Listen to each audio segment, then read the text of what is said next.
اے ختم رسول، اے شاہ رسول، شاہ انبیاء، شاہ مدینہ، شاہ مدینہ، چمکا دے میرا دل دل۔ حج کو فرض قرار دیا، لیکن اس کا فرض ہونا جیسے بیان کیا ہے وہ سب سے جدا ہے۔ نماز کو فرض قرار دیا، ان الصلاۃ کانت علی المؤمنین کتابا موقوتا، ایمان والوں پر نماز فرض ہو گئی۔ اس میں کہیں اللہ کا نام نہیں آیا، فرض اللہ ہی نے کیا ہے۔ اقیموا الصلاۃ وآتوا الزکاۃ، نماز قائم کرو فرض ہے، زکوٰۃ ادا کرو، مال والوں پر زکوٰۃ فرض ہے۔ کتب علیکم الصیام، تم پر روزہ فرض ہے۔ نماز کو فرض کیا، ان الصلاۃ کانت علی المؤمنین کتابا موقوتا، اس آیت میں اللہ کا نام نہیں۔ کتب علیکم الصیام، روزے تم پر فرض کیے گئے، کرنے والا اللہ ہے۔ نماز تم پر فرض ہوئی، اللہ نے کی۔ آتوا الزکاۃ، زکوٰۃ دو، اللہ نے حکم دیا۔ لیکن جب اللہ نے حج کو فرض کیا تو سب سے الگ عبارت استعمال فرمائی۔ وللہ، ایک تو وللہ، سب سے پہلے نام ہی اپنا شروع کیا، وللہ۔ کتب علیکم الصیام وللہ، ان الصلاۃ وللہ، اقیموا الصلاۃ اور وللہ، آتوا الزکاۃ وللہ۔ میں نے تقابل کر کے آپ کو بتایا تاکہ آپ کے سامنے ہو کہ دونوں میں فرق ہے بہت بڑا۔ ایک فریضہ ہم پر اللہ تعالیٰ لاگو کرنے والا ہے اور نام ہی اپنا شروع کیا، وللہ، پہلا نام ہی اللہ کا ہے کہ یہ سب کچھ کس لیے ہے، کہ بھئی اللہ کے لیے ہے۔ ایک دوسرا مطلب کیا ہے، وللہ۔ آپ سب سے پوچھیں گے، آپ بھی بتائیں گے حج کرنے جا رہے ہیں، حج کرنے جا رہے ہیں، لیکن وللہ اللہ کے لفظ سے شروع ہونے میں ایک اشارہ ہے کہ آپ لوگوں سے یوں کہو ہم اللہ کی ملاقات کے لیے جا رہے ہیں۔ اللہ نے بلایا ہے تو ملاقات کے لیے، وللہ، اللہ کے لیے جا رہے ہیں۔ دو، تیسرا، حج مشقت کا سفر ہے، چاہے آپ کو یہ کتنی سہولتیں دیں، حج مشقت کا سفر۔ تو وللہ، وللہ میں تیسرا مطلب یہ کہ میرے بندے بندیوں، جب مشقت آئے نا، محبت کا راستہ یوں ہی طے ہوتا ہے، یہ مشقتوں سے طے ہوتا ہے، تو یوں سمجھنا یہ اللہ کی ملاقات کی مشقت ہے، اور کیا چاہیے۔ ضرورت مند کسی بڑے صاحب سے ملنے کے لیے گھنٹوں دروازے پر بیٹھے رہتے ہیں، کوئی شکوہ نہیں کرتا۔ آج ملاقات نہیں ہوگی، اچھا جی کل آ جاؤں، کل دا ٹائم دے دو۔ کل بھی گئے جی صاحب جی میٹنگ چاہیے، تسی پرسوں آ گیا جی۔ یہ بڑے تاجر، ان کو روز کے تجربے ہیں، ان کے کام جہاں پھنستے ہیں وہاں یہ گھنٹوں بیٹھے رہتے۔ تو حج میں بھی رکاوٹیں آتی ہیں۔ ویسے تو حج اپنی ذات میں ہی مشکل عمل ہے، مشقت والا ہے، اور اب رش کی وجہ سے اور مشقت بڑھ جاتی۔ وہ جو چند دن ہیں حج کے، باقی تو اب سہولت اللہ کا فضل، اب مدینے میں بھی آپ اچھی رہائش ہوگی آپ کی، مکہ میں بھی۔ حج کے 5 دن مشقت سے بھرپور ہوتے ہیں۔ تو وللہ ہے کہ میرے بندے بندیوں پہ اپنے وہ گروپ والوں کو گالیاں نہ دینا، بلکہ میرے وہاں بیٹھ کے دعائیں مانگنا کہ اللہ تیری ملاقات کو آئے تھے، یہ مشقت ہے، اپنی دعائیں مانگنا شروع کر دیں کہ وہ گھڑی قبولیت کی ہوتی، کہ تم اللہ کے لیے مشقت اٹھا رہے ہو، اللہ کی رحمت تم پر متوجہ ہوتی۔ وَلِلَّهِ عَلَى النَّاسِ حِجُّ الْبَيْتِ مَنِ اسْتَطَاعَ إِلَيْهِ سَبِيلًا وَمَنْ كَفَرَ فَإِنَّ اللَّهَ غَنِيٌّ عَنِ الْعَالَمِينَ۔ عجب طریقے سے اللہ نے حج کو فرض کیا ہے۔ وَلِلَّهِ، کہاں جا رہے ہو؟ اللہ کی ملاقات۔ حج کس لیے ہے؟ اللہ کے لیے ہے۔ مشقت کس لیے ہے؟ اللہ کے لیے ہے. تو اپنی نام سے شروع کر کے اس عمل کی عظمت کو عرشوں تک پہنچا دی. پھر آگے کہا علی الناس، علی المومنین نہیں کہا علی الناس، حالانکہ علی المومنین ہے، اور علی المومنین میں بھی صرف مالدار ہیں، اور مالداروں میں بھی صرف صحت مند ہیں، نہ بیمار مطلوب ہیں نہ غریب مطلوب ہیں. اور مالدار ہو کے بھی اگر تکلیف آ گئی ہے تو وہ بھی مطلوب نہیں ہے. لیکن اللہ تعالیٰ نے بجائے علی المومن وللہ علی المومنین کی بجائے وللہ علی الناس، اس علی الناس سے سارے لوگ مراد نہیں، ایمان والے مراد ہیں. ایمان والوں میں جو مالی طاقت رکھتے ہیں وہ مراد ہیں، اور جو صحت مند ہیں، جانے کی طاقت رکھتے ہیں، وہ مراد ہیں. لیکن اللہ تعالیٰ نے وللہ سے اس کو اتنا خوبصورت کر کے پیش کیا ہے کہ گویا پوری دنیا کے انسانوں کے اندر طلب پیدا ہو گئی کہ یار اللہ سے ملیں، اللہ سے ملاقات کریں. خطاب صرف ایمان والوں کے لیے لفظ ہے وللناس، وللہ علی الناس. ساری دنیا کے ایمان والوں آ جاؤ، بیمار ہو صحت مند ہو آ جاؤ. اے پوری دنیا کے کافروں تم بھی کلمہ پڑھ لو، آ جاؤ اپنے رب کی ملاقات کرو. اتنا خوبصورت کر کے اس کو پیش کیا. حج البیت، یہ میرے گھر کا حج کرنا، حج ارادے کو کہتے ہیں. اللہ کے گھر جانے کا نام حجہ کا لفظ ہے ارادہ کرنا، ارادہ کرنا، لفظ کا مطلب ارادہ کرنا. پھر اس لفظ کو خاص کر دیا اللہ کے گھر جانے کا ارادہ کرنا، تو اس کو حج کر دیا. تو یہ اتنی خوبصورت چیز ہے کہ اللہ نے پوری ایک تو آیت کو بہت خوبصورت طریقے سے شروع کیا، پھر پوری دنیا کو مخاطب کیا کہ آ جاؤ ایمان والے، آ جاؤ مرد عورت بوڑھے جوان بھی آ جاؤ، غیر مسلم کلمہ پڑھ کے آ جاؤ. حج البیت ابتدا اس طرح کی ہے، اور انتہا میں پھر اللہ تعالیٰ نے استثناء کر دیا. ٹھیک ہے بھائی، سارے نہیں کہہ رہا ہوں، من استطاع الیہ سبیلا، جو آ سکتا ہے ایمان والا، یہ شرط ہے، اور آنے کی طاقت ہے، صحت بھی ہے پیسہ بھی ہے، وہ ضرور آئے اور میرے گھر کا دیدار کرے، مجھ سے ملاقات کرے. آیت کا شروع اتنا خوبصورت ہے اور اتنی اللہ کی طرف سے اتنا مطالبہ کیا گیا ہے کہ یہ شک پڑ سکتا تھا کہ شاید اللہ نو ساڈی لوڑ پے گی. یہ شک پڑ سکتا تھا کہ شاید اللہ کو ضرورت پائے گی، بھائی گھر وے لو گئے کوئی آوے. تو آگے اللہ نے کہا ومن کفر فإن اللہ لغنی عن العالمین. یہاں کفر سے مراد کفر نہیں ہے. ومن کفر، جو نہ آئے پیسہ بھی ہے، صحت بھی ہے، سفر بھی آسان ہے، پھر بھی نہیں آتا ہے، تو تمہارے رب کو صرف تمہاری نہیں، عالمین میں سے کسی کی بھی کوئی پرواہ نہیں ہے. اس آیت سے پچھلے مضمون کو صاف کیا کہ میں تمہیں محبت کی وجہ سے بلا رہا ہوں، کوئی ضرورت کی وجہ سے نہیں بلا رہا. میری محبت ہے، آؤ میرے گھر آؤ. اور ابراہیم علیہ السلام جیسی ہستی کو میزبان کر کے کھڑا کیا ہوئی آیت مجھے ہمیشہ حیران کر دیتی ہے کہ اللہ نے کہا اذن فی الناس بالحج. ابراہیم اعلان کر لوگوں کو کہہ کے آئیں. کہا یاتوک رجالا وعلی کل ضامر یاتین من کل فج عمیق. قیامت تک کے لیے اللہ تعالیٰ نے ابراہیم علیہ السلام کو حج کرنے والوں کا میزبان بنا دیا ہے کہ تو میزبان ہو. یا تو کا تیرے پاس آئیں گے.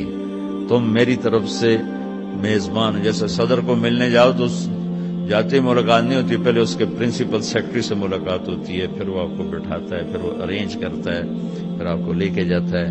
تو اللہ تعالیٰ نے جد الانبیاء 4000 نبیوں کے باپ 4000 نبیوں کے باپ ابراہیم علیہ السلام سے کہا تو اعلان کر کہ لوگ میرے گھر آئیں. یا تو میرا پرنسپل سیکرٹری بن کے ان کا استقبال کرے گا. اور طاہر بیت للطائفین والعاکفین والرکع السجود، اور تو اور تیرا بیٹا اسماعیل دونوں مل کر میرے معزز مہمان آ رہے ہیں، میرے گھر کو صاف کرنا. عام لوگ تو روز ہی ملنے جلنے آتے رہتے ہیں تو ہم کو خاص خیال نہیں کرتے. جب کوئی خاص مہمان آنے والا ہوتا ہے تو سارے گھر کی صفائی ہو رہی ہوتی ہے، ہر چیز کی جھاڑ پھونک ہو رہی ہوتی ہے کہ بھائی آ رہے ہیں جناب آ رہے ہیں. جب کوئی خاص مہمان آنے والا ہوتا ہے تو ڈیکوریشن کی جاتی ہے. جیسے آپ لوگ آ رہے تھے تو آپ کے لیے ہوٹل والوں نے ڈیکوریشن کی ہے. تو میرا اللہ کہہ رہا ہے کہ ابراہیم اسماعیل میرے بڑے خاص مہمان آ رہے ہیں. جو اللہ کے گھر جا رہا ہے اللہ کا خاص مہمان، میرے بڑے خاص مہمان آ رہے ہیں. تم دونوں باپ بیٹا اسماعیل محمد مصطفیٰ صلی اللہ علیہ وسلم کے دادا، اور ابراہیم ادھر بھی دادا اور ادھر 4000 نبیوں کے دادا، دو باپ بیٹے عظیم ترین نبیوں رسولوں کو اللہ نے کہا میرے مہمان آ رہے ہیں، گھر صاف کرو، گھر صاف کرو. وَلِلَّهِ عَلَى النَّاسِ حِجُّ الْبَيْتِ مَنِ اسْتَطَاعَ إِلَيْهِ سَبِيلًا. بہت خوبصورت آیت ہے حج کو فرض کرنے کے لیے، اور بہت خوبصورت آیت ہے حج کی تھکاوٹ کا علاج. یہ آیت ذہن میں ہوگی تو اب لوگ یہ ٹور والوں کو گالیاں نہیں دو گے، اللہ سے باتیں کرو گے. کہ جب اللہ کی نسبت پر آدمی تھکتا ہے تو محبت بڑھتی ہے، دعا کی طاقت بڑھتی ہے، اور اللہ کی معرفت بڑھتی ہے، اور اللہ کی طرف سے محبت پیدا ہوتی ہے. ویسے بھی حج اپنی اصل میں اللہ کی ملاقات کا نام ہے. یہ تھوڑی سی ترتیب ہے. لا الہ الا اللہ محمد رسول اللہ، اس کو کلمہ معرفت کہتے ہیں. پہچان کہ میری سخیرہ صاحب کی ملاقات ہوئی، پہچان ہو گئی. پہچان سے ایک مناسبت پیدا ہوتی. یہ پہچان آگے تعلق میں تبدیل ہو، اس کے لیے دوسرا عمل ہے نماز. کہ نماز صلۃ بین العبد ورب، نماز بندے اور رب کے درمیان جوڑ پیدا کرتی ہے اور اس تعارف کو تعلق میں تبدیل کر دیتی. تعلق سے اگلا درجہ ہے محبت. تو مال کا خرچ کرنا، جہاں مال لگتا ہے وہاں محبت پیدا ہو جاتی. ایک صحابی نے عرض کی یا رسول اللہ موت سے ڈر لگتا ہے. کہ پیسے ہیں؟ کہ جی ہیں. کہ خرچ کر لے. کہ جہاں آدمی مال لگاتا ہے وہاں دل بھی لگ جاتا، وہاں دل بھی لگ جاتا.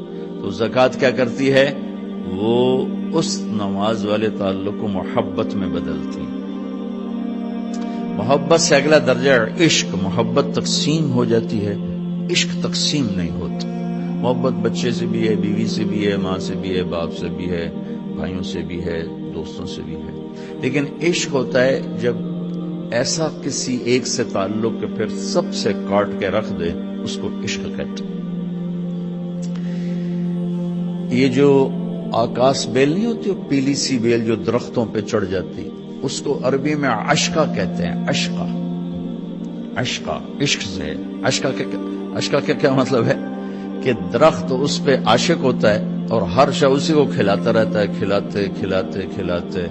خود ہرا بھرا تھا لیکن سوکھ کے ایندھن بن جاتا ہے، پر اپنی عشق سے باز نہیں آتا. جان کی بازی ہار جاتا ہے، عشق سے باز نہیں آتا. اس لیے اس بیل کو عربی میں عشقہ کہتے ہیں. تو مقام عشق ہوتا ہے کہ جب آدمی ایک چیز میں فنا ہو جائے تو روزہ، بھوک اور پیاس اس محبت کو عشق میں بدلتا ہے. پھر عشق وصال کے بغیر اس کی آگ ٹھنڈی نہیں ہوتی. دیدار اور وصال کے بغیر آتش عشق سرد نہیں ہوتی. تو پھر اس کے ساتھ حج کو جوڑا گیا کہ اب عاشق بن کے آؤ اور اپنے رب کے دیدار کو آؤ.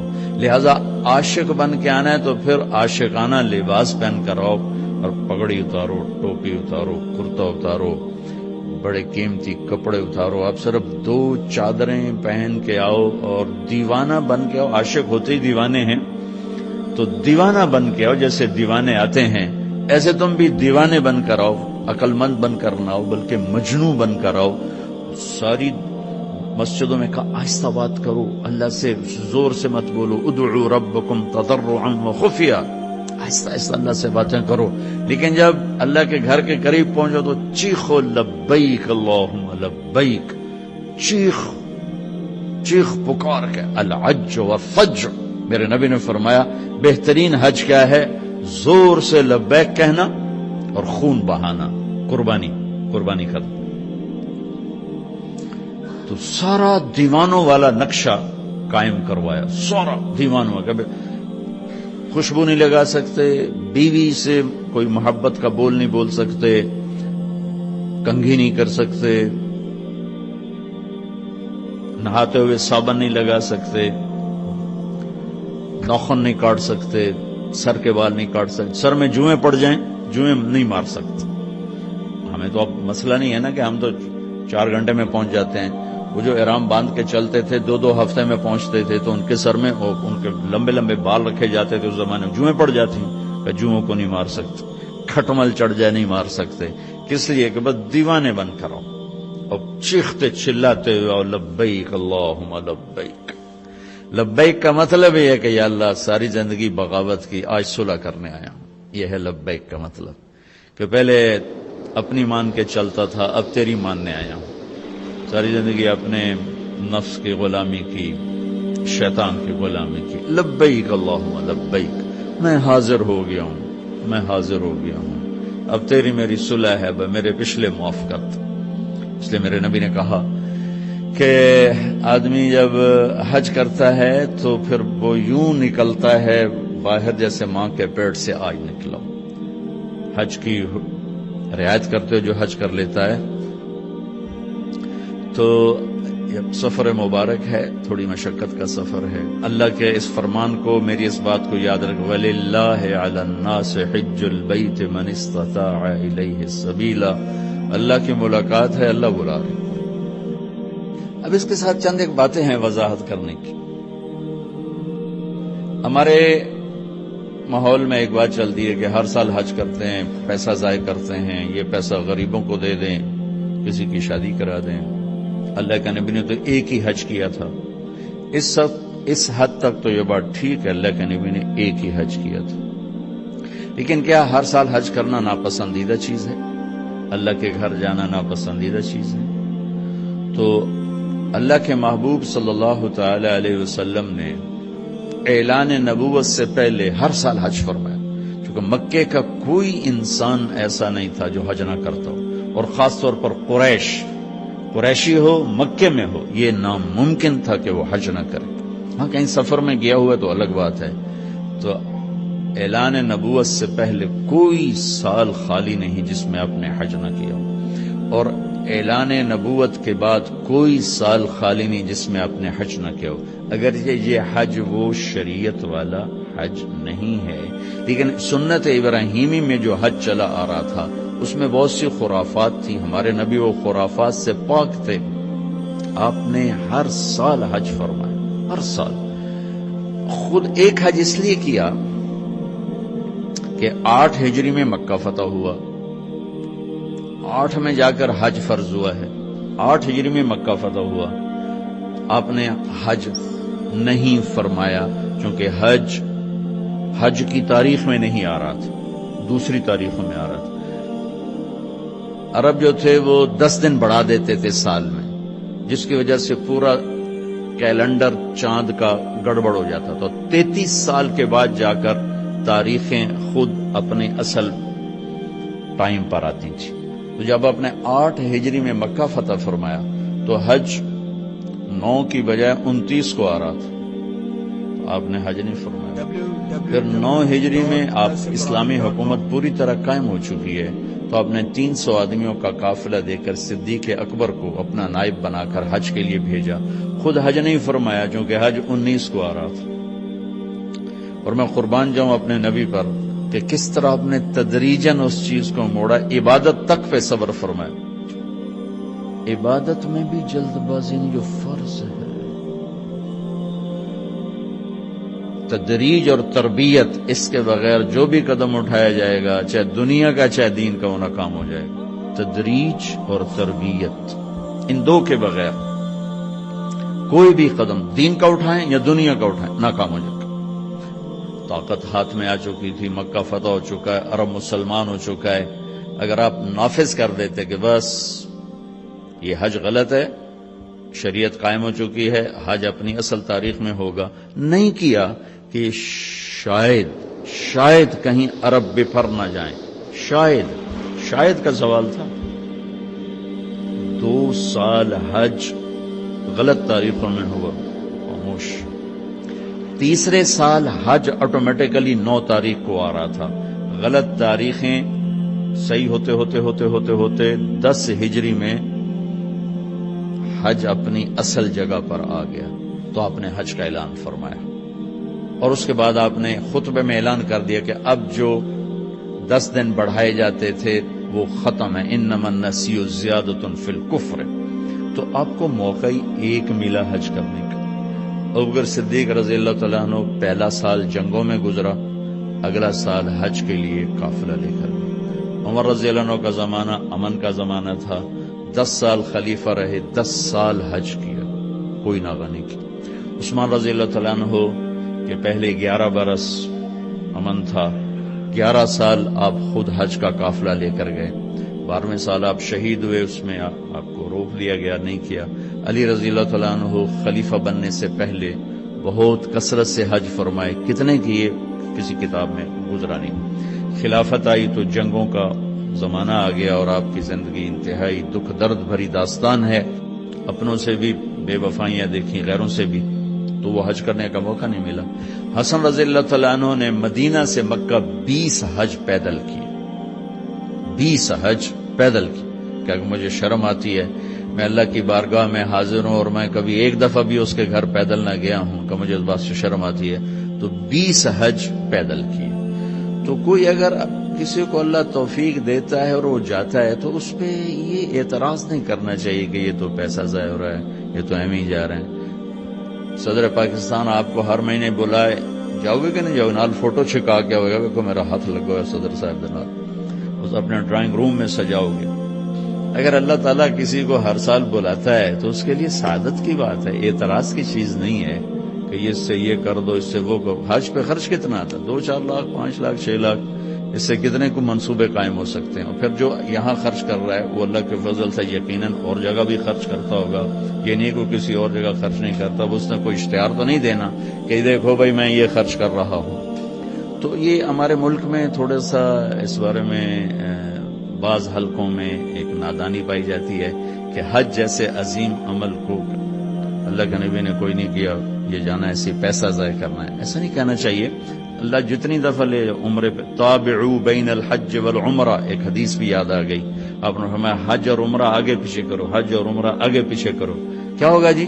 ینفیان الفقر والنفاق، یہ 2 چیزیں تم سے دور کر دیں گے، ایک تمہاری منافقت ختم کر دیں گے، ایک تمہارے فقر کو ختم کر دیں گے، تمہارے نفاق کو ختم کر دیں گے۔ لیکن نبی نے فرمایا کہ جس کو اللہ نے رزق دیا، کشادگی دی، اور 5 سال تک وہ اللہ کے گھر نہ گیا تو اس نے اللہ تعالیٰ سے بے وفائی کی۔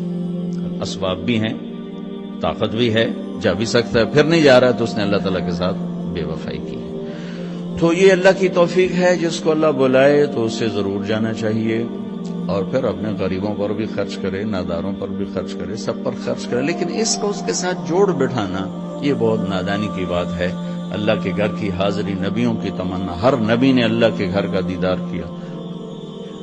آدم علیہ السلام نے سینکڑوں حج کیے بیت اللہ، ہندوستان سے چلتے تھے اور بیت اللہ تک پیدل جاتے تھے اور جا کر اپنے حج فرمائے، یہاں تک کہ وہیں ان کا انتقال ہوا، وہیں کہیں ان کی قبر ہے، حرم کی حدود کے اندر ہی کہیں قبر ہے، اماں کی بھی وہیں اور آدم علیہ السلام کی بھی وہیں قبر ہے بعض اقوال کے مطابق۔ تو جس کو اللہ لے جائے وہ اسے اپنی سعادت سمجھے، اسے اپنی خوش بختی سمجھے۔ پھر حج کو اس کے ساتھ نہیں جوڑنا چاہیے کہ جو حج کر کے ہم دن تے چھریاں ہور وڈیاں کر لیں دن، تو باقیوں کے ہاتھ میں کون سے چھوٹی چھری، سارے بازار میں بڑے کاپے لے کے لوگ بیٹھے، جس نے حج کیا اس میں کوئی شک نہیں کہ حج کرنے والا، حج نہ کرنے والا جب دکان پہ ہوتے ہیں تو دونوں کے پاس 2 تار کا خنجر ہوتا ہے، اللہ سے ڈرتا ہے اور اپنی تجارت کو اپنی آخرت کا سبب بناتا ہے۔ ورنہ مجھے یہ دکھ درد اور گلہ ہے، اس میں حج کا کوئی مسئلہ نہیں، اس میں انسان بگڑا ہوا ہے۔ یا تو حج نہ کرنے والے سارے بہت بڑے دیانتدار ہوتے، ترازو ٹھیک ہوتے تو پھر کو حج کو گلہ دیتا، لیکن یہاں تو حج کرنے والا، غیر حج کرنے والا، میرا سارا بازار ہی جھوٹ پہ چلا گیا ہے، بددیانتی پہ ہے، انتہا درجے کے ظلم و ستم پر ہے، تو اس نماز کو دوش دینا یا حج کو دوش دینا، دیکھو جی نماز پڑھ کے یہ کر رہے ہیں، داڑھی رکھ کے یہ کر رہے ہیں، حج کر کے یہ کر رہے ہیں، تو اگر کوئی آدمی حج نہیں کیا ہوا تو اس کے لیے بھی تو بددیانتی اجازت تو نہیں. کوئی شیو کراتا ہے تو اس کے لیے جھوٹ بولنا جائز تو نہیں ہوگا. ایک میرے دوست نے شیو کرا دی، میں نے کہا شیو کیوں کرائی؟ کہا جی سارا دن جھوٹ بولنا پڑتا تھا. تو میں نے کہا اب تو 2 گناہ ہو گئے، پہلے 1 کرتے تھے اب 2 ہو گئے. وہ لگے بندے 1 سے تو معافی ملی ہوئی تھی، اب 2 اکٹھے کر لی. اور جھوٹ بولنے کا تعلق داڑھی سے تھوڑا ہی ہے، داڑھی ہے تو سچ بولو، داڑھی نہیں تو جھوٹ بولو. اس کا تعلق تو کلمے سے ہے. کلمہ پڑھنے کے بعد جھوٹ بولتے ہوئے شرم آنی چاہیے. ایک آدمی کہتا ہے جی داڑھی رکھ کے گناہ کریں تو بڑے شرم کی بات ہے. میں کہتا ہوں کلمہ پڑھ کے گناہ کرو تو شرم کی بات ہے.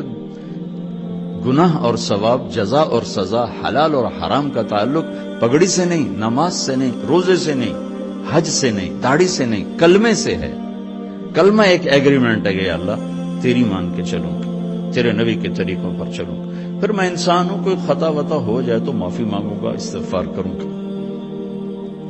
تو کسی کی برائی کی وجہ سے اس کی نیکی کو نہیں اچھالنا چاہیے. لو جی ان حجاں دا کی فائدہ، ان نمازاں دا کی فائدہ. میرا اللہ کہتا فمن یعمل مثقال ذرۃ خیرا یرہ ومن یعمل مثقال ذرۃ شرا یرہ. میرے بندو ایک رائی کے برابر اچھائی کرو گے میں اس کی جزا دے دوں گا، برائی کرو گے میں اس کی سزا دے دوں گا. اور سزا میں کہتا ہے پھر جس کو چاہے معاف کر دوں. لیکن تمہاری نیکی، ان اللہ لا یضیع اجر المحسنین، تمہاری نیکی میں ضائع نہیں کروں گا. ہاں بعض گناہ ایسے ہیں جو نیکیاں اڑا کے لے جاتے ہیں، کوئی شک نہیں. ظلم ایک ایسا گناہ ہے جو نیکیاں اڑا کے لے جاتا ہے، اور بہت سے ایسے گناہ ہیں جو نیکیاں اڑا کے لے جاتے ہیں. حرام کا لقمہ ایک ایسا گناہ ہے جو نیکیاں اڑا کے لے جاتا ہے. لیکن اتنا پھر بھی ضرور ہوتا ہے کہ عمل نہ کرنے کی جو پکڑ تھی وہ نہیں ہو. ایک آدمی نے ساری زندگی سود کھایا لیکن نماز نہیں چھوڑی، تو اس کو نماز نہ پڑھنے کا عذاب کبھی نہیں ہوگا. نماز پر جو کچھ ملنے والا ہے وہ تو نہیں ملے گا، لیکن نماز نہ پڑھنے کی پکڑ نہیں ہوگی. حج کیا حرام پیسے سے کیا، اللہ کے نبی نے کہا اس کا اللہ آسمان سے کہتا لا لبیک ولا سعدیک، لیکن حج نہ کرنے کا عذاب نہیں ہوگا. حج نہ کرنے کا عذاب نہیں ہوگا. حرام پیسے سے روزہ رکھا اور افطار کیا، روزے کی حاضری لگ گئی، اجر نہیں ملے گا. حاضری لگ گئی، نماز کی حاضری لگ گئی، حج کی حاضری لگ گئی. یہ اللہ کی شان کریمی ہے. اور پھر پتہ نہیں یہ کب توبہ کر رہے ہو سارا معاف ہو جائے اور میں اعتراض کر اللہ کی نظروں سے گر جاؤں. میری بات غور سے سننا. جیسے آدمی زنا کر کے، شراب پی کے، سود کھا کے اللہ کی نظروں سے گرتا ہے، ایسے ہی لوگوں پر اعتراض کر کے اور انہیں حقیر سمجھ کے آدمی اللہ کی نظروں سے گرتا ہے. کسی پر اعتراض، کسی کی حقارت، کسی کی برائی، یہ کوئی آدمی ہے، یہ کوئی مرد ہے، یہ کوئی انسان ہے، یہ کوئی عورت ہے، یہ جملے نہ بولا کرو بھائیو. تجھے کیوں فکر ہے اے گل دلے صد چاک بلبل کی، اپنے پیرہن کے چاک تو پہلے رفو کر لے. ہمارے استاد صاحب فرمایا کرتے تھے، جن سے میں نے تفسیر پڑھی، دھن رے دھنیے اپنی دھن، پرائی دھنی کا پاپ نہ پن، تیری روئی میں 4 بنولے سب سے پہلے ان کو چن. دھن رے دھنیے اپنی دھن، پرانی اردو ہے، بہرحال مطلوب اس کا یہ ہے کہ تیرے اپنے اندر 4 بڑے بڑے عیب ہیں، تو انہیں ڈھونڈتا رہے، صاف کرتا رہے. تو اوروں کے عیب نہ دیکھا کر، تو اوروں کی کمیاں نہ دیکھا کر. تو اگر اپنے عیب دیکھے گا تو تمہیں وقت ہی نہیں، فرصت ہی نہیں ہے کسی اور کے عیب دیکھنے کی. تیرے اندر 4 بڑی برائیاں ہیں، حسد ہے، کبر ہے، بغض ہے، ریا ہے، عجب ہے. یہ تیرے اندر 4 بڑی چیزیں ہیں. ان کو صاف کرتا رہے تو تجھے اوروں کے عیب دیکھنے کی فرصت ہی کوئی نہیں. تو بھائیو، کسی کے گناہ کی وجہ سے اس کی نیکی کو دوش نہیں دینا چاہیے. پتہ نہیں اس کی نیکی اللہ تعالیٰ قبول فرما کے اس کا گناہ معاف کر دے، یا کسی وقت وہ توبہ کرے اس کا گناہ معاف ہو جائے اور وہ جنت میں چلا جائے. میں پکڑا جاؤں، میں تو ٹھیکیدار تھا اوروں کی برائیاں پکڑنے کا. تو اوروں پر تنقید کرنا، اوروں کو حقیر سمجھنا، اس سے اسی طرح توبہ کی ضرورت ہے جیسے سود سے توبہ کی ضرورت ہے، جوئے سے توبہ کی ضرورت ہے، جھوٹ سے توبہ کی ضرورت ہے، ایسے اس سے بھی توبہ کی ضرورت ہے۔ ہمارے نبی پاک کا میں تھوڑا سا آپ کو مختصر خاکہ حج کا بتا دیتا ہوں۔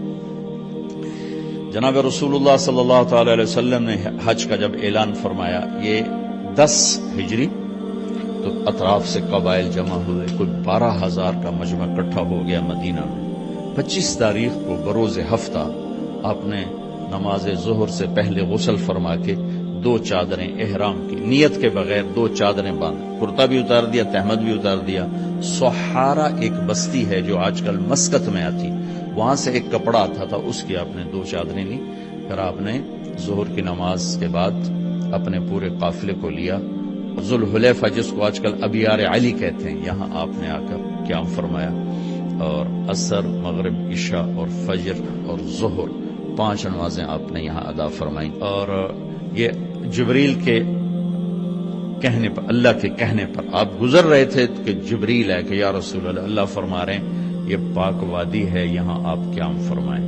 یہاں حضرت اسماء بنت امیس رضی اللہ تعالیٰ عنہ کہ ہاں بیٹا پیدا ہوا، ابو بکر صدیق کے بیٹے محمد بن ابی بکر یہ پیدا ہوئے۔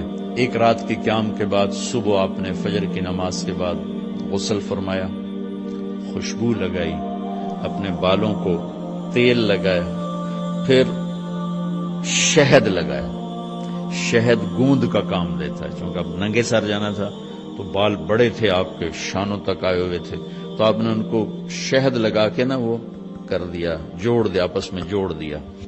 اور عائشہ رضی اللہ تعالیٰ نے آپ کو خوشبو لگائی۔ جسم پہ خوشبو لگا سکتے ہیں احرام سے پہلے، احرام کے کپڑے کو نہیں، جسم پہ خوشبو لگا سکتے ہیں احرام کی نیت کرنے سے پہلے۔ بالوں میں، مانگ میں آپ نے خوشبو لگائی، پھر اس کے بعد آپ نے ظہر کی نماز ادا فرمائی، اور آپ اونٹنی پہ سوار ہوئے اور قبلہ رخ ہو کر آپ نے کہا لبیک حجۃ اللہم لبیک، اپنے حج کا احرام باندھا۔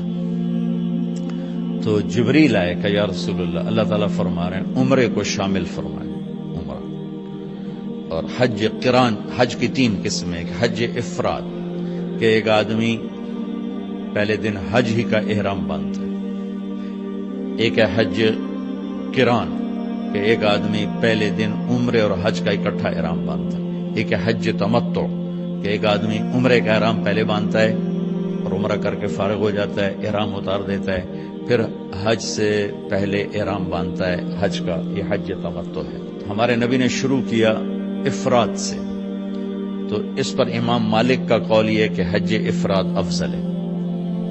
پھر اللہ کے حکم سے کیا حج قران، تو امام ابو حنیفہ رحمۃ اللہ علیہ کا قول ہے کہ حج قران سب سے افضل ہے۔ مکے پہنچ کر آپ نے فرمایا کہ مجھے خیال نہ رہا، اگر مجھے پہلے خیال آتا تو میں قران نہ کرتا، میں تمتع کرتا۔ اللہ کی منشا تھی کہ حج اور عمرہ اکٹھا ہو، قران ضروری نہیں تھا، حج اور عمرہ اکٹھا تھا، ایک بدعت کا ازالہ تھا۔ عرب حج کے مہینے میں عمرہ کرنا برا سمجھتے تھے، اس کو دور کرنا۔ تو مکے پہنچ کے فرمایا کہ اگر مجھے پہلے خیال آ جاتا جو آج میں دے اب میں دے لو استقبلت من امری مستدبرت، تو میں تمتع کرتا۔ تو امام شافعی اور امام احمد بن حنبل اس قول کو لے کر فرماتے ہیں کہ حج تمتع افضل ہے۔ اس لحاظ سے تینوں ہی افضل ہیں، اور اصل افضل وہ ہے کہ حج کیفیت کا نام ہے، جس کی جتنی اعلیٰ کیفیت ہوگی اس کا حج افضل ہوگا، وہ افراد ہے، وہ تمتع ہے، وہ قران ہے، باقی تو ظاہری اعمال ہیں، جو کیفیت بنا لے گا اس کا حج سب سے افضل ہوگا۔ حج کی 3 قسمیں، ایک حج افراد کہ ایک آدمی پہلے دن حج ہی کا احرام باندھتا ہے، ایک ہے حج قران کہ ایک آدمی پہلے دن عمرے اور حج کا اکٹھا احرام باندھتا ہے، ایک ہے حج تمتع کہ ایک آدمی عمرے کا احرام پہلے باندھتا ہے اور عمرہ کر کے فارغ ہو جاتا ہے، احرام اتار دیتا ہے، پھر حج سے پہلے احرام باندھتا ہے حج کا، یہ حج تمتع ہے۔ ہمارے نبی نے شروع کیا افراد سے، تو اس پر امام مالک کا قول یہ ہے کہ حج افراد افضل ہے۔ پھر اللہ کے حکم سے کیا حج قران، تو امام ابو حنیفہ رحمۃ اللہ علیہ کا قول ہے کہ حج قران سب سے افضل ہے۔ مکے پہنچ کر آپ نے فرمایا کہ مجھے خیال نہ رہا، اگر مجھے پہلے خیال آتا تو میں قران نہ کرتا، میں تمتع کرتا۔ اللہ کی منشا تھی کہ حج اور عمرہ اکٹھا ہو، قران ضروری نہیں تھا، حج اور عمرہ اکٹھا تھا، ایک بدعت کا ازالہ تھا۔ عرب حج کے مہینے میں عمرہ کرنا برا سمجھتے تھے، اس کو دور کرنا تھا۔ تو مکے پہنچ کے فرمایا کہ اگر مجھے پہلے ہی خیال آ جاتا جو آج میں دے اب میں دے لو استقبلت من امری مستدبرت، تو میں تمتع کرتا۔ تو امام شافعی اور امام احمد بن حنبل اس قول کو لے کر فرماتے ہیں کہ حج تمتع افضل ہے۔ اس لحاظ سے تینوں ہی افضل ہیں، اور اصل افضل وہ ہے کہ حج کیفیت کا نام ہے، جس کی جتنی اعلیٰ کیفیت ہوگی اس کا حج افضل ہوگا۔ وہ افراد ہے، وہ تمتع ہے، وہ قران ہے، باقی تو ظاہری اعمال ہیں۔ جو کیفیت بنا لے گا اس کا حج سب سے افضل ہوگا، چاہے وہ افراد ہو چاہے وہ قران ہو۔ وہاں سے آپ چلے، آپ کے ساتھ کوئی 12,000 کا مجمع تھا، اور آپ ملل میں آپ نے قیام فرمایا۔ ملل سے نکلے اور روحا میں پہنچے۔ روحا میں کنواں ہے، وہاں میں گیا ہوں، وہاں کا پانی بھی پیا ہے۔ وہاں 70 نبیوں نے قیام کیا ہے حج کے دوران، حج پر جاتے اور آتے ہوئے وہاں اس وہاں آپ نے بھی قیام فرمایا، رات بھی ٹھہرے، اور اب انہوں نے وہ ایک موٹر لگا دی جس سے پانی باہر نکل آتا ہے سعودی گورنمنٹ نے۔ روحا سے چل کر آپ عطایا پہنچے، عطایا سے عرج پہنچے، عرج سے ابوا پہنچے۔ ابوا پہنچے تو سامنے بستی تھی جہاں آپ کے سارے انتظام کیے گئے تھے رہائش کے، اور یہ قافلہ 12,000 کا اب 60-70,000 کا ہو چکا تھا۔ تو ابوا میں آپ کی والدہ کی قبر ہے، حضرت آمنہ رضی اللہ تعالیٰ عنہ کی قبر مبارک ہے۔ تو آپ سڑک سے یوں ہٹ گئے، اندر پہاڑوں میں چلے گئے۔ تو اکثر مجمع تو نیا تھا، انہیں نہیں سمجھ میں آیا کہ اللہ کے نبی اندر کہاں جا رہے ہیں۔ چند ایک کو پتا تھا کہ آپ کہاں جا رہے ہیں، تو آپ چلتے چلتے چلتے چلتے چلتے ایک جگہ اپنے اونٹنی کو بٹھایا۔ کوئی وہ 70-80 فٹ اونچا پہاڑ ہے۔ سن 2000 میں اللہ نے مجھے بھی موقع دیا، میں نے قبر کی زیارت کی۔ تو وہاں سے آپ اوپر چڑھے، یہ اپریل کا مہینہ تھا، اور ماں کی قبر کے سرانے تشریف لائے، اور اپنے گھٹنے اٹھائے اور ہاتھ یہاں رکھے اور سر یہاں لیے۔ یہ پوزیشن بنائی جیسے چھوٹے بچے بنے تھے، اور پھر جوں سرہانے بیٹھ کے رونا شروع کیا۔ گھنٹوں گزر گئے، اٹھنے کا نام نہیں لیا۔ صدمہ تو چند دنوں بعد بھول جاتا۔ میں اب اپنی ماں کے یاد میں رونا بھی چاہوں تو رونا نہیں آتا، اپنے باپ کی یاد میں رونا بھی چاہوں تو رونا نہیں آتا۔ اور میرے نبی کو 57 برس گزر چکے تھے ماں کے گئے ہوئے۔ 6 برس کی عمر تھی جب آپ یہاں سے گزر رہے تھے۔ والد کی وفات کے بعد حضرت آمنہ گئی نہیں تھی مدینہ، تو ہمارے نبی 6 برس کے ہوئے تو انہوں نے حضرت عبد المطلب سے اجازت دی کہ میں خامد کی قبر پہ جانا چاہتا ہوں، تو انہیں اجازت دے دی۔ تو یہ ماں بیٹا اور ایک خادمہ ام ایمن، یہ 3 افراد کا قافلہ مدینے پہنچا۔ 1 مہینہ آپ نے وہاں قیام کیا۔ وادی عقیق میں وہیں آپ نے 6 برس کی عمر میں تیرنا بھی سیکھا۔ وہاں سے یہ واپس آ رہے ہیں، ابوا کے قریب پہنچے ہیں۔ ابوا بستی وہاں سے 10 میل دور ہے میرے خیال کے مطابق، جو میں نے کیلکولیٹ کی۔ تو وہاں اچانک موت کا وار ہوا ہے، جسے مجھے لگتا ہے جیسے ہارٹ اٹیک ہوا ہوگا۔ ہارٹ اٹیک ہوا، اچانک موت کا وار ہوا، اور وہ جیسے اللہ نے کروڑوں اربوں سال پہلی وہ جگہ طے کر رکھی تھی، وہ اوپر پہاڑ، ایسے سارے پہاڑ تو یوں ہیں، لیکن وہ پہاڑ اوپر جا کے ایسے فلیٹ ہیں، جیسے چوکور ایک فرش بنا ہوا تھا۔ وہاں یہ دردناک کہانی کا اینڈ ہوا ہے، اور حضرت آمنہ 25 برس کی عمر تھی، وہ بولا نہیں جا رہا تھا، اور بار بار ایسے پہلو بدل رہی تھی۔ اس سے مجھے اندازہ ہوتا ہے کہ شاید ہارٹ اٹیک ہوا ہوگا۔ آخری لفظ بولا کہ کل حی میت و کل جدید باد وقد ولدت طہرا۔ جنگل میں 6 سال کے بچے کو چھوڑتے ہوئے مرنا، اور 6 سال کے بچے کا جنگل میں ماں کو مرتے دیکھنا، اس خوبصورت ہوٹل میں آپ کیسے جان سکتے ہیں وہ اس جگہ کا درد جو میں نے اپنی آنکھوں سے دیکھا۔ میں ہزاروں دفعہ یہ قصہ سنا چکا ہوں، ہر دفعہ میرا آنسو بے قابو ہو جاتا ہے کہ میں وہاں پہنچ جاتا ہوں۔ زندگی سوری سفروں میں گزر گئی، ایسا سفر زندگی میں کبھی نہیں کیا، نہ وہ کیفیت نصیب ہوئی۔ بیت اللہ کے اندر 2 دفعہ گیا ہوں، لیکن جو کیفیت حضرت آمنہ کی خبر پر تھی، اور جو اس وقت چونکہ میں نے تھوڑی تاریخ پڑھی تھی تو میں وہ ان دھندلکوں میں اللہ کے نبی کا تڑپنا دیکھ رہا تھا، کیسے آپ ماما کہہ رہے تھے، اور پھر چاروں طرف ایسے کالے پہاڑ ہیں، خوف آتا۔ 1400 سال پہلے وہاں کیا ہوگا، میں تو سن 2000 میں گیا تھا تو خوف آتا تھا، کسی گائیڈ کے بغیر آپ جا بھی نہیں سکتے۔ اوہو بیٹا، ہر زندہ نے مرنا ہے اور ہر جوانی نے ڈھلنا ہے، مجھے لگتا ہے تیری ماں کا وقت آ چکا ہے، اور میں نے ایک بچہ جنا ہے جو ایک دن سارے عالم کو روشن کرے گا، سارے عالم کو پاک کرے گا۔ جیسے ماتھے کو پڑھ لیا ہو کہ کیا یہ بچہ آگے کیا ہے، کیا ہونے والا ہے، اور کیا شاید پتھر جوڑ کے دفن کر دیا، یا کوئی گزرے ہوں گے ان سے مدد لی ہوگی۔ یہ عقدہ آج تک حل نہیں ہوا کہ کس نے وہاں مدد کی ان کو وہاں دفن کرنے میں، کوئی راہ گورا گزرے یا کیا ہوا اللہ ہی جانے، کتاب سے کوئی مدد نہیں ملی۔ نیچے اترے تو آپ ہمارے نبی نے پھر دوڑ لگائی اور اوپر چڑھ گئے۔ میرے نبی نے کہا جب تم پہ صدمے آئے تو میرے صدمے یاد کرنا، تمہارے اپنے غم بڑے ہلکے ہو جائیں گے۔ تو آپ پھر بھاگ کے اوپر چڑھے۔ آپ اس بچے کا تصور کرو جس نے باپ دیکھا نہیں، اور ماں ایک جنگل میں مری ہو، کوئی آسرا سہارا نہیں۔ جب ام ایمن اوپر پہنچی ہیں تو ایک دردناک منظر تھا، اللہ کے نبی ماں کی قبر کو چمٹ کر یوں اوپر لیٹے، قبر کو پتھروں کو ایسے ہی چمٹے ہوئے تھے۔ ام ایمن قریب آئیں تو آپ سنا، آپ کہہ رہے تھے ماں جی آپ کو تو خبر تھی آپ کے سوا میرا کوئی نہ تھا، آپ مجھے چھوڑ کے کہاں چلے گئے۔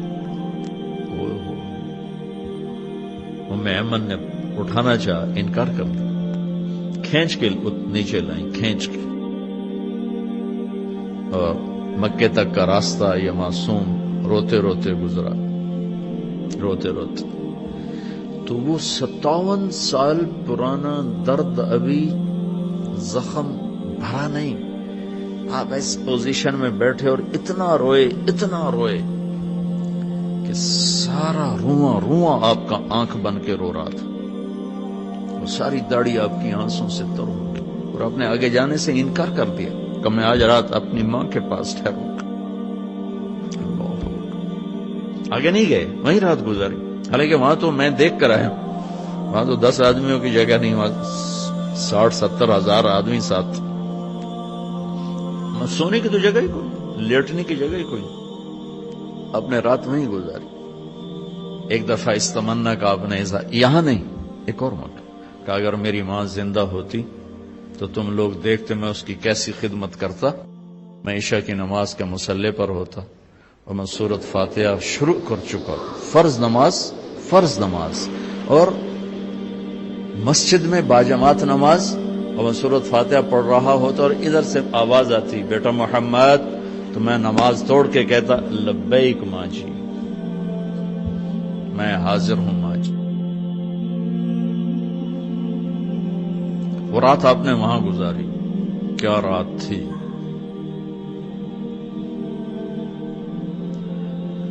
اب آواز سے چلے تو آپ عصفان پہنچے، عصفان تھے تو آپ نے کہا ابوبکر یہ کون سی جگہ ہے، کہا جو عصفان،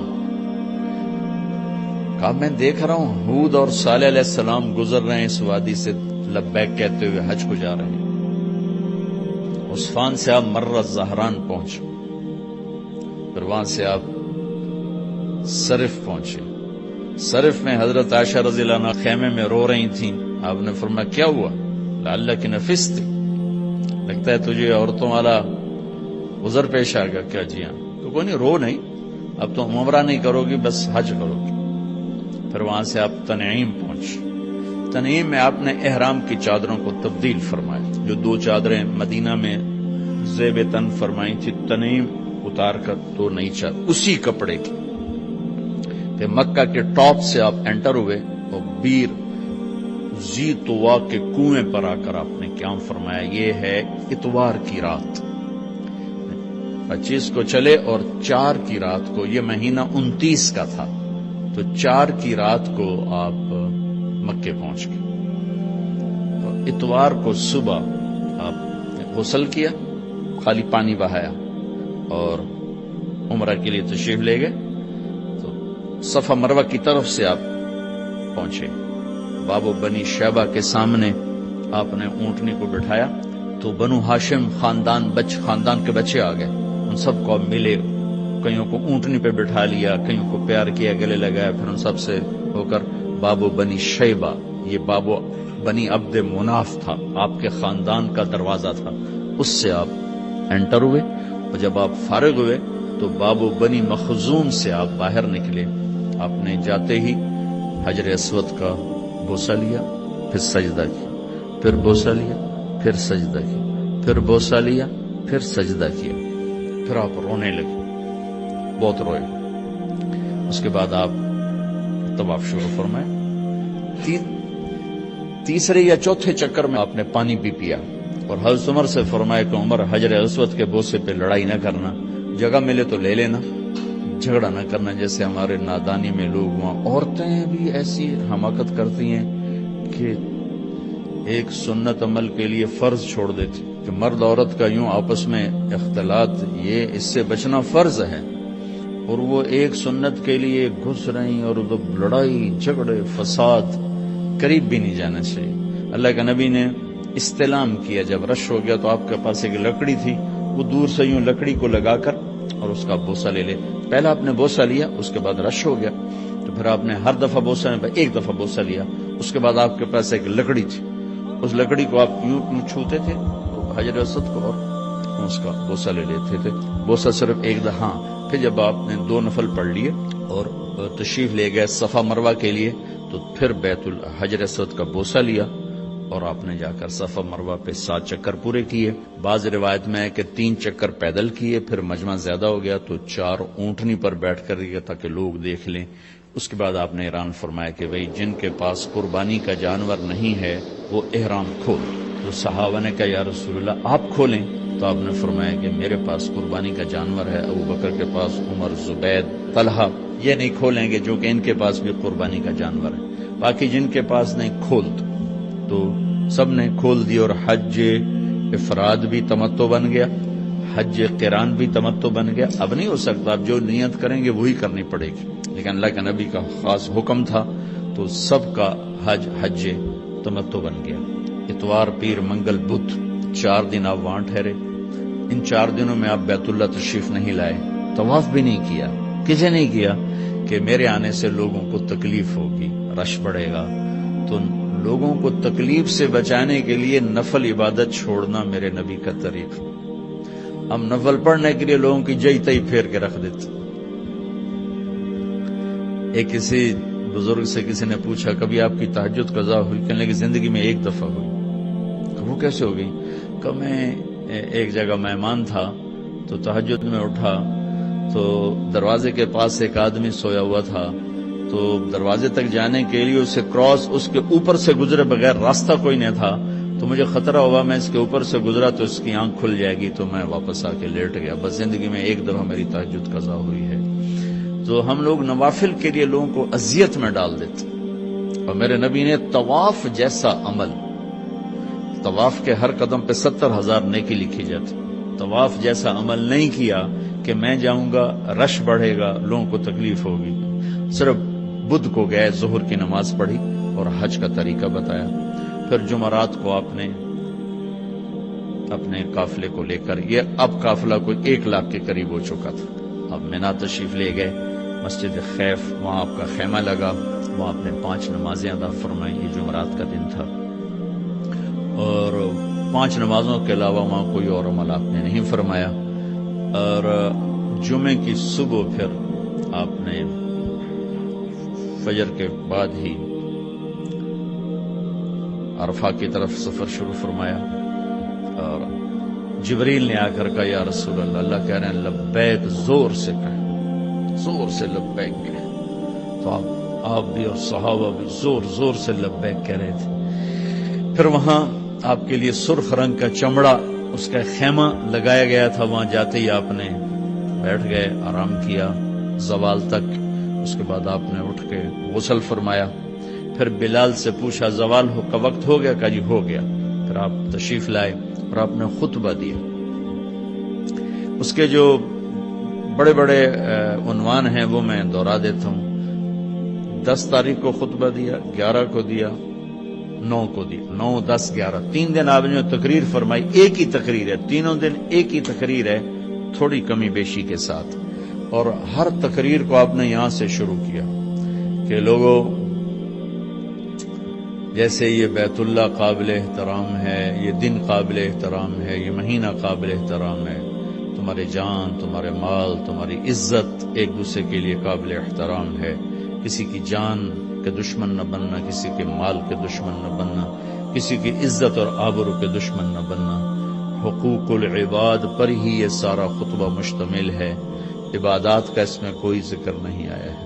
دوسرا ارشاد فرمایا کہ آپس کی لڑائیاں میں نے بند کر دی ہیں، اور سب سے پہلے میں اپنے خاندان کی لڑائی ختم کرتا ہوں۔ آپ کے تایا کے پوتے ربیہ بن ایاس بن حارث بن عبد المطلب کو حذیل نے قتل کیا تھا، فرمایا میں یہ خون معاف کرتا ہوں، آج کے بعد تمہاری جاہلیت کی لڑائیاں میرے پیروں تلے دفن ہوگی۔ پھر فرمایا آج کے بعد میں سود کو ختم کرتا ہوں، یہ میرے پیروں تلے دفن ہو گیا۔ کسی نے نہیں دینا، کسی نے نہیں لینا، تمہارے لیے تمہارا اصل مال ہے، سود میں نے حرام کر دیا ہے، اور سب سے پہلے میں اپنے چچا عباس کا سود ختم کرتا ہوں۔ عباس رضی اللہ عنہ پورا بینک تھے، پورا بینک، ان کا سود اتنا تھا جیسے آج کل کے بینکوں کا سود ہے، اتنا بڑا سود کا نظام تھا۔ یہ میں نے ایک عرب سے سنا ہے، پڑھا نہیں، سنا ہے کہ حضرت عباس نے فرمایا کہ میرے بھتیجے نے میرا سود ختم کیا ہے، میں اصل بھی ختم کرتا ہوں۔ اس پر اللہ نے ان کے خاندان کو 524 سال حکومت عطا فرمائی۔ 132 ہجری سے لے کر 656 ہجری تک حضرت عباس کی اولاد نے حکومت کی۔ یہ اس قربانی کا صلہ تھا جو انہیں سود کے ساتھ اصل کو بھی معاف کر دیا کہ میں سود ختم کرتا ہوں۔ اس کے بعد آپ نے ارشاد فرمایا کہ میں عورتوں کے بارے میں تمہیں خاص طور پہ نصیحت کرتا ہوں، وصیت کرتا ہوں کہ اللہ نے ان کو کمزور بنایا ہے، ان پر زیادتی نہ کرنا، ان پر ظلم نہ کرنا، انہیں ذلیل و خوار نہ کرنا۔ ایک بول پر اپنی عزت تمہارے حوالے کر دیتی ہیں، ساری زندگی تمہارے در پہ گزار دیتی ہیں، تو ان کے ساتھ برا سلوک نہ کرنا، ان کے ساتھ بدتمیزی نہ کرنا۔ اس کو خاص طور پہ آپ نے ارشاد فرمایا۔ پھر ارشاد فرمایا کہ امانت میں کبھی خیانت نہ کرنا، امانت میں کبھی خیانت نہ کرنا۔ پھر ارشاد فرمایا جو کسی کی ضمانت اٹھائے گا پھر اسے وہ ادا کرنی پڑے گی۔ سکھیرا صاحب نے میری ضمانت اٹھائی، میں وہ کام نہیں کر سکا تو اب سکھیرا صاحب کے ذمے ہو گیا، ان کو کرنا پڑے گا۔ والزعیم غارم، اور کسی سے کوئی چیز مانگ کے لو تو اسے واپس کرنا ضروری ہے، اسے واپس کرنا ضروری ہے۔ امانت میں خیانت نہ کرنا، اور اگر دنیا کو سامنے رکھ کر چلو گے تو ہمیشہ تم منتشر رہو گے، آخرت کو سامنے رکھ کر چلو گے تو ہمیشہ خوشباش رہو گے، تمہاری زندگی مطمئن رہے گی، پرسکون رہے گی۔ اپنے نوکروں پر رحم کرنا، زیادتی نہ کرنا، ظلم نہ کرنا، انہیں وہ کھلانا جو کھاتے ہو، انہیں وہ پہنانا جو پہنتے ہو۔ اپنے نوکروں کو، اس وقت تو غلام تھے، آج میں نوکر کا لفظ آج استعمال کر رہا ہوں، ان کی مار پیٹ نہ کرنا۔ اگر تمہارا کام صحیح نہیں کرتے تو ان کو بیچ دینا۔ بیچنے کی جگہ میں یوں کہہ دیتا ہوں کہ اگر تمہارا کام صحیح نہیں کرتے تو فارغ کر دو، لیکن گالی دینا، مارنا پیٹنا، شہروں کا تو پتہ نہیں کہ دیہاتوں میں تو ہمارے ذمہ دارہ ماحول میں کھال اتار دیتے ہیں، ذمہ دار جانوروں کا سلوک کرتے ہیں نوکروں کے ساتھ، ماں بہن کی گالیاں، اس قدر گالیوں کے طوفان ہیں۔ تو میرے نبی نے کہا یہ ظلم نہ کرنا، ایک مزدوری پوری نہیں دیتے، ایک اوپر سے گالیاں دیتے۔ میں ایک دفعہ بیٹھتا ڈیرے میں تو ایک آ گیا، میں لوہار تھا، رونے لگا۔ میں کہا کی ہویا کہ باجی میاں صاحب غریباں دی نہ ماں ہوندی ہے، نہ بہن ہوندی، نہ دھی ہوندی ہے، صرف ذمہ داراں دی ہوندی ہے، ساڈی تے نہ ماں ہے، نہ بہن ہے، نہ دھی ہے، جڑی گل تے مرضی سانو بے عزت کر چھڈن، دھیاں بہناں تے ذمہ داراں دی ہوندیاں۔ اتنا اس نے درد سے کہا کہ میں اب بھی رو پڑوں، اتنے درد سے اس نے کہا۔ تو جب اللہ کسی کو پیسہ دیتا ہے تو عام طور پر مزاج میں فرونیت آ جاتی ہے۔ بہت تھوڑے ہوتے ہیں جو اللہ سے ڈرتے ہیں اور اس کا خیال کرتے ہیں کہ یہ اللہ کی امانت ہے، اللہ جب چاہے مجھ سے واپس لے لے۔ اکثریت ایسے ہوتے ہیں کہ وہ بدتمیز ہو جاتے ہیں، ڈانٹ ڈپٹ، گالی گلوچ، مار پیٹ، بہت برا سلوک کرتے ہیں۔ گھروں میں عورتیں بھی یہی کچھ کرتی ہیں اور باہر مرد بھی یہی کچھ کرتے ہیں۔ تو میرے نبی نے جاتے ہوئے خاص طور پہ فرمایا کہ دیکھو دیکھو، بس سلوکی نہ کرنا، اچھا سلوک کرنا، اچھا سلوک کرنا، جو کھاؤ انہیں کھلاؤ، جو پہنو انہیں پہناؤ۔ پھر آپ نے فرمایا آخری جملہ، دیکھو میرے بعد ایک دوسرے کی گردنیں نہ کاٹنا اور مجھے قیامت کے دن اللہ کی بارگاہ میں رسوا نہ کرنا، میرے بعد کافر نہ ہو جانا۔ کافر ہونے کی تعبیر کیا فرمائی کہ ایک دوسرے کے خون کے پیاسے نہ ہو جانا، مجھے اللہ کی بارگاہ میں رسوا نہ کرنا۔ یہ موٹے موٹے پوائنٹس ہیں، اور بھی چیزیں ہیں وہ میں حج میں بیان کیا کرتا ہوں۔ اس کے بعد آپ نے ظہر اثر کٹھی پڑھی اور اونٹنی کو لے گئے جبل رحمت، بیت اللہ کی طرف منہ کیا اور پھر دعا کے لیے ہاتھ اٹھائے۔ آپ بھی حج پہ تشریف لے جا رہے ہیں، اللہ تعالیٰ ہمیں بھی جانے کی توفیق دے۔ دعا مانگتے ہیں لیکن مجھے نہیں یاد کہ کوئی دعا آدھے پونے گھنٹے سے لمبی مانگنے کی کوئی ہمت ہوئی ہو۔ میرے نبی نے جو ہاتھ اٹھائے ہیں تو یہ 6 گھنٹے کی دعا مانگی آپ، 5 سے 6 گھنٹے، اپریل کا مہینہ، دھوپ سر پر اور اونٹنی پر بیٹھے ہوئے، نہ پیچھے کوئی ٹیک ہے، نہ اوپر خیمہ ہے، نہ کوئی ڈرنکس آ رہے ہیں، نہ کوئی کھانے آ رہے ہیں۔ تو صحابہ آپس میں کہنے لگے روزہ ہے، آپ کھا ہی نہیں رہے، پی نہیں رہے۔ تو حضرت عباس کی بیگم ام فضل رضی اللہ تعالیٰ نے دودھ کا پیالہ بھیجا، وہ پیالہ آپ نے پانی، وہ دودھ کا تھا، وہ آپ نے پی لیا تو پتہ چلا کہ نہیں آپ کا روزہ نہیں ہے، ورنہ کچھ نہیں کھایا سارا دن۔ اسی وقوف میں ایک صحابی اونٹ سے گرے اور ان کا انتقال ہو گیا، تو آپ نے فرمایا کہ اس کو یہیں دفن کر دو اس کے احرام میں ہی، اور اس کا سر نہ ڈھانکو، سر ننگا ہی رکھو، یہ قیامت کا دن اٹھے گا تو لبیک کہتا ہوا اٹھے گا۔ وہ کون تھے مجھے کسی کتاب میں ان کا نام نہیں ملا، اور صحابہ میں کوئی تھے تو جو ان کا وہاں انتقال ہوا، اور وہ 1.25 لاکھ مقدس لوگوں نے ان کا جنازہ پڑھا، 1.25 لاکھ وہ لوگ جن سے اللہ نے کہا رضی اللہ عنہم ورضوا عنہ، میں ان سے راضی ہو گیا، ایسے لوگوں نے ان کا جنازہ پڑھا۔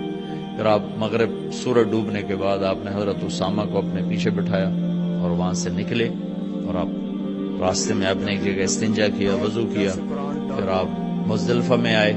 اب 9 کو شام کو نکلنا ہے مزدلفہ کے لیے، اور وہاں آپ نے پہلے مغرب کی نماز پڑھی، پھر سامان رکھوایا، پھر عشاء پڑھی، پھر آپ نے وہاں رات قیام فرمایا، اور اس رات آپ نے تہجد نہیں پڑھی، تہجد نہیں پڑھی۔ زندگی بھر آپ، نبیوں میں تو ویسے ہی جسمانی طاقت بھی ہوتی ہے اور روحانی طاقت کی تو خیر انتہائی کوئی نہیں، لیکن آپ نے تہجد نہیں پڑھی، جان بوجھ کے نہیں پڑھی کہ مزدلفہ میں لوگ تھک کے پہنچتے ہیں، تو آپ سوئے رہے تاکہ کوئی تھکا ہوا میرا امتی سوتا بھی رہے تو اس کو میری سنت کا اجر مل جائے۔ ہمت والے پڑھیں، مبارک رات ہے، لیکن کوئی تھکا ہوا میرے جیسا اٹھنے کی ہمت نہ ہو تو اس کے لیے بھی میرا نبی کیا خوبصورت طریقہ چھوڑ کر گئے ہیں کہ آپ نے تہجد جان بوجھ کے نہیں پڑھی۔ بلکہ میں بیٹھا تھا حرم میں تو شیخ عطیہ سالم بہت بڑے عالم تھے، اللہ ان کو بخشش فرمائے، مسجد نبوی میں ان کا بہت بڑا درس، سب سے بڑا درس ان کا ہوتا تھا، تو میں جب جاتا تھا تو ان کے درس میں ضرور بیٹھتا تھا مغرب سے عشاء۔ ایک دفعہ وہ اس بات پر گفتگو فرما رہے تھے کہ آپ نے اس رات تہجد کی نماز نہیں پڑھی، وتر پڑھے کہ نہیں پڑھے؟ وتر، چونکہ وتر آپ نے کبھی سفر میں بھی نہیں چھوڑے، وطر پڑھے کہ نہیں پڑھے تو فرما رہے تھے دیکھو